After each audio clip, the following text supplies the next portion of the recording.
जय जय श्री राधे। श्री राधा रानी का अलौकिक श्रृंगार ऐसा प्रतीत होता है मानो स्वयं प्रेम, माधुर्य और करुणा ने एक साथ रूप धारण कर लिया हो।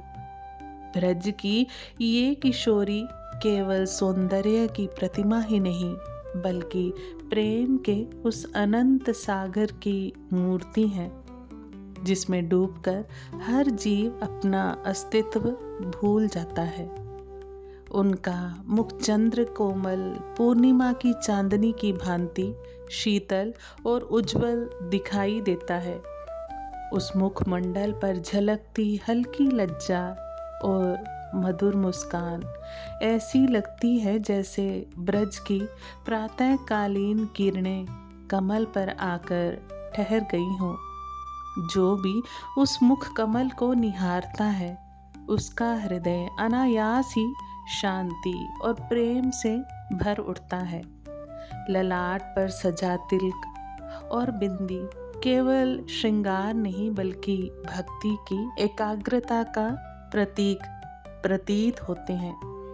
ऐसा लगता है मानो ये तिलक सीधे हृदय को स्पर्श कर रहा हो और हर देखने वाले को प्रेम के पथ पर चलने का निमंत्रण दे रहा हो।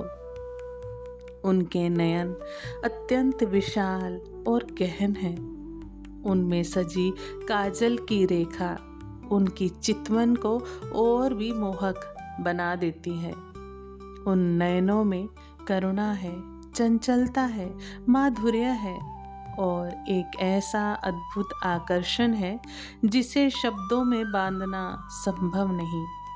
ऐसा लगता है मानो उनकी एक ही चितवन सखियों के हृदय में प्रेम की नई तरंग जगा देती हो।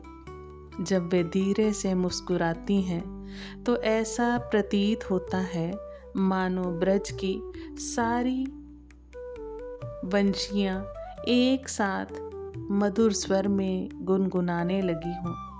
उनकी मुस्कान में एक ऐसी दिव्य मधुरता है जो हर थके हुए हृदय को सांत्वना देती है। उनके कुंतलों में गुंथे पुष्प और मस्तक पर सजे झिलमिलाते आभूषण उनके सौंदर्य को और भी अद्भुत बना देते हैं।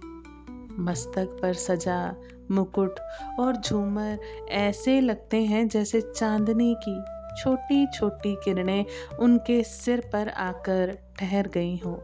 कर्णफूल, नथ और गले में सजे हार की स्वर्णिम आभा उनके गौर वर्ण मुख की कोमलता को और भी प्रकाशित कर रही है।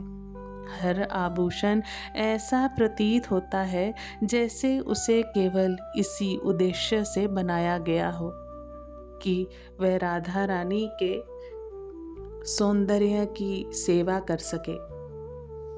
उनके कंठ में सजी मणि मालाएं और मोतियों की मालाएं प्रेम रस की धारा के समान प्रतीत होती हैं।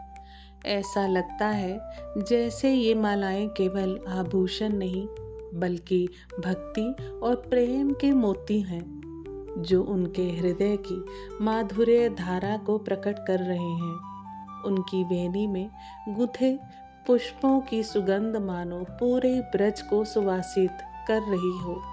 प्रत्येक पुष्प ये कहता हुआ प्रतीत होता है कि हमें भी इस दिव्य सेवा का अवसर मिला है कि हम राधा रानी के केशों में सजकर उनके सौंदर्य का एक छोटा सा अंश बन सके। जब ब्रज की सखियाँ उन्हें इस प्रकार सजे हुए देखती हैं तो उनके हृदय में आनंद की तरंगें उठने लगती हैं। वे सोचती हैं कि ये श्रृंगार केवल सौंदर्य के लिए नहीं बल्कि श्याम सुंदर के स्वागत के लिए है। ऐसा लगता है कि ये संपूर्ण श्रृंगार स्वयं श्री कृष्ण के प्रेम का उत्सव है। हर आभूषण, हर पुष्प, हर रंग बस एक ही नाम का गान कर रहा है, श्याम श्याम श्याम। जब कोई भक्त इस दिव्य छवि को एकाग्र होकर निहारता है तो उसका मन संसार की सारी चिंताओं से मुक्त हो जाता है, चिंताओं को भूल जाता है। उस क्षण केवल एक ही भावना शेष रह जाती है, प्रेम की भावना, भक्ति की भावना और उस दिव्य मिलन की आकांक्षा। तभी सखी के हृदय से ये भाव उमड़ पड़ता है, हे ब्रज की किशोरी, आपका ये अलौकिक श्रृंगार केवल नेत्रों को ही नहीं, आत्मा को भी मोहित कर लेता है। आपकी एक झलक ही हमारे जीवन को पवित्र कर देती है। हे राधे, हमारी भी यही प्रार्थना है कि आपके श्री चरणों में ऐसा प्रेम जागृत हो जाए कि जीवन का हर क्षण आपके स्मरण में बीत जाए, क्योंकि जहाँ राधा का नाम है वहीं प्रेम है, वहीं भक्ति है और वहीं जीवन की सच्ची पूर्णता है। आप सभी वैष्णव जन को श्री हरिवंशी श्री सद्गुरु देव भगवान की जय हो। जय जय श्री हित हरिवंश।